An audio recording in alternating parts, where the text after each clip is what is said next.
Hey friends, my name is Nina from Santa Barbara. Please like and subscribe. Ever since I can remember, my older brother and dad had always been there for me. It was like their life's mission was to make me happy.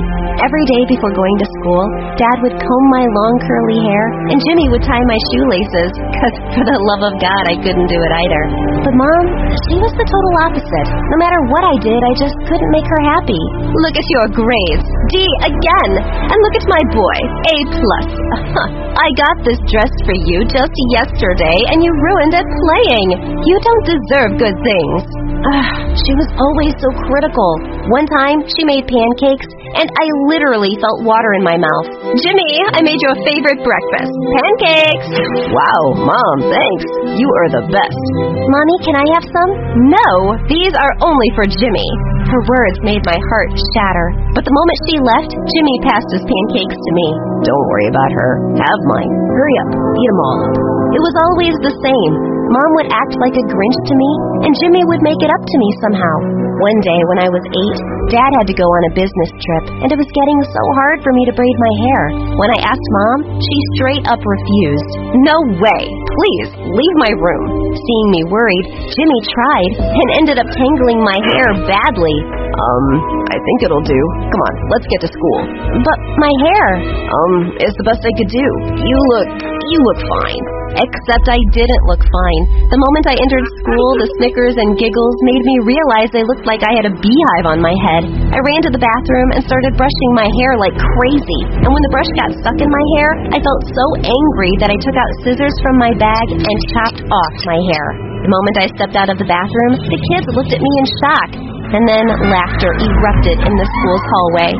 Oh, she already looked bad. Now she looks like a buffoon. I can't believe she did that. Is she cuckoo? Before the boy could finish his sentence, someone lunged at him. It was Jimmy. You don't talk to my sister that way. Got it? OMG, he was going crazy. I had to rush and grab him from hitting the other boy. We were taken to the principal's office, and Dad was called. He looked stunned seeing my hair, and when he heard what Jimmy did, he was speechless. Jimmy and the other boy both were suspended for a week.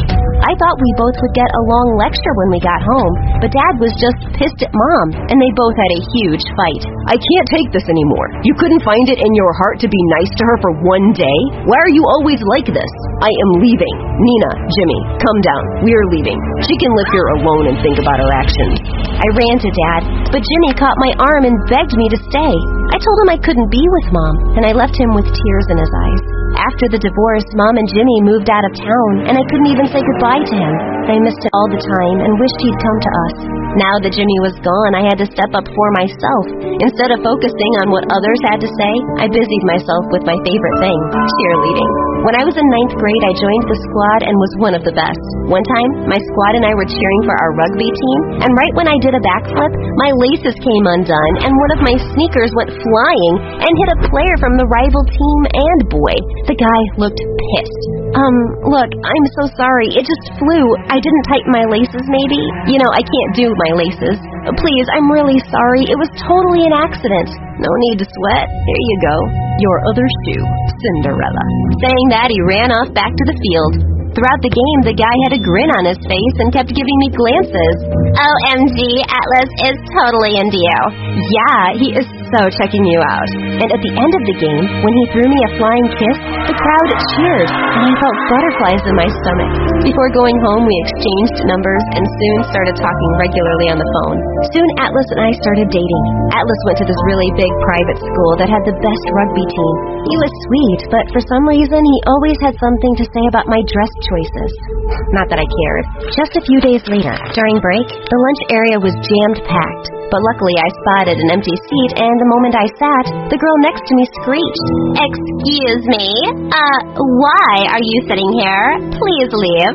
Oh, God. It was Maya. She was a year senior and was the captain of the school's science club. She thought she was above everybody just because she had some high IQ. Shut up, Maya, and let me eat my lunch. It's not like you own the bench. Oh, I see you desperately want to hang out with the smart kids, but we have a certain set of rules. Like, we only mingle with people who match our intellect. We can't sit with insta-good bimbos. So please, shoo off. As if I care what you have to say. I only got up once my lunch was finished. I wasn't afraid of some random arrogant wannabe like her. A couple of days later, Atlas invited me to his home for a party because he had won a big game and actually gave me clothes to wear because he thought nothing in my wardrobe was suitable for his party. But I was hell-bent on wearing whatever I wanted to. Ugh, why couldn't you wear the dress I got you?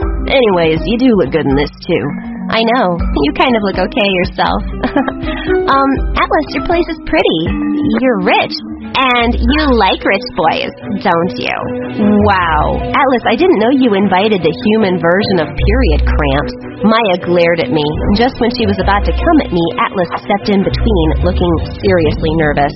Maya, please. Nina is my girlfriend and my guest. And Nina, this is my sister.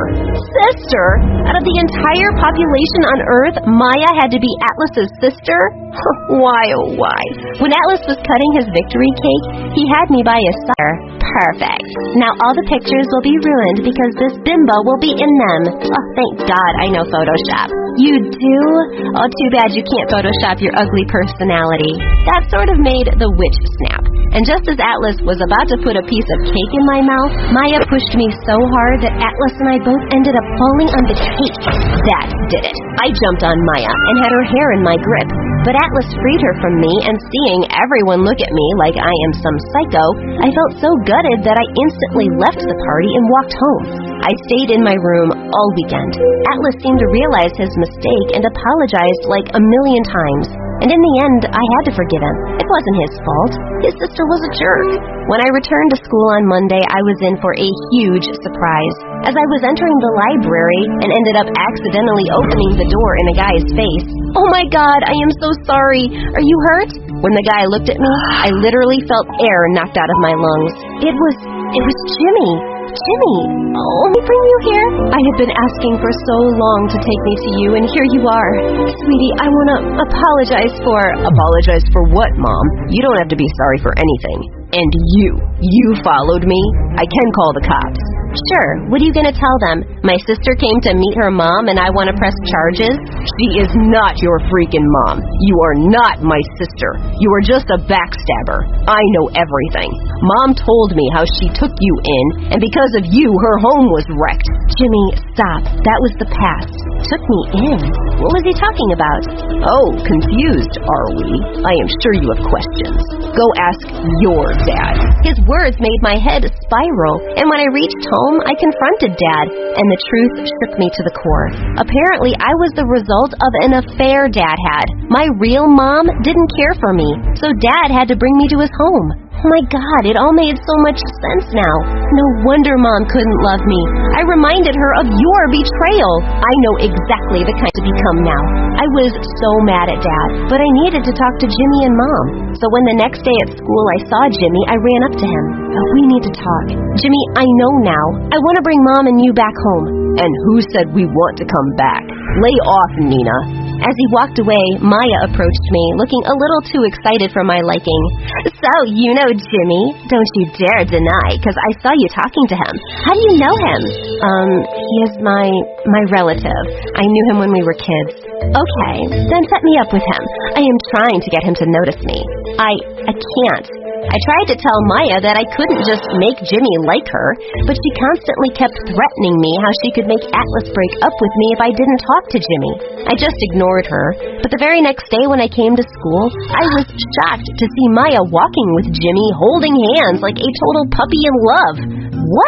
What game was Jimmy playing? I needed to know. So when I spotted Jimmy in the empty hallway after school, I confronted him.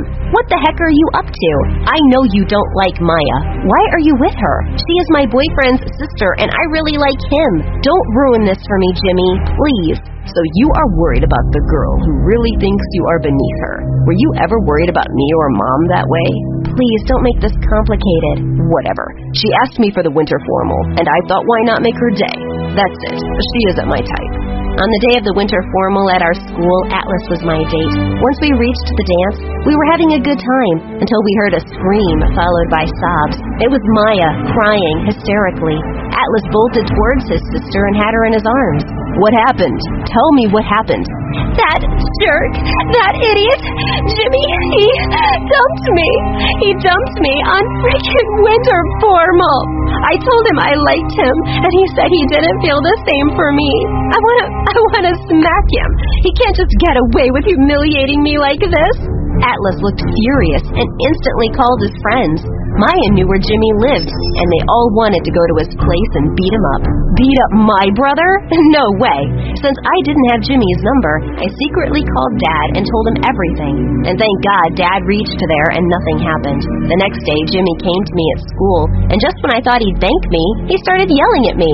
Why did you send that man to my place? I hate him. I never wanted to see him. Hey, that man, our father, saved your butt. Atlas and his goons would have gotten you good otherwise. But I suppose I should have let them. The same day after school, I got a text from Maya asking me to meet her urgently in the science lab. When I reached there, someone locked the room, and I was stunned to see Atlas there, with hatred in his eyes. The rat is here, brother. What are you saying? Oh, don't act dumb. I heard you talking to Jimmy today. This was all your plan to get back at me, wasn't it? You sent your brother to make me fall for him and then dump me. You'll pay for this. He didn't even like you. You're the one chasing him. She needs to learn her lesson. What do you say, Atlas? How about I write snitch on her forehead so everyone can see what she is? Sounds like a plan. Saying that, Atlas lunged at me and held me tight, while Maya walked towards me with a permanent marker. I was so fed up with these two jerks. I headbutted Atlas and then kneed Maya in the stomach, making her fall. Atlas got up, but before he could reach me, someone kicked him. It was Jimmy. How dare you touch my sister? What happened next was messy, but luckily in the end, the principal and school's security guard came, and both Atlas and Maya were taken away. Oh God, thank you so much, Jimmy. I want to thank you too for sending Dad that day. Perhaps it was for the best. Mom and Dad seem to be patching things up. She seems happy. As I wiped my tears, Jimmy went down and started tying my undone shoelaces. You still can't do them? You haven't changed a bit. I guess I haven't. When he stood, he smiled and hugged me tight. Come on, let's get you home. And that moment, I knew no matter what, my family was going to be fine. No matter what.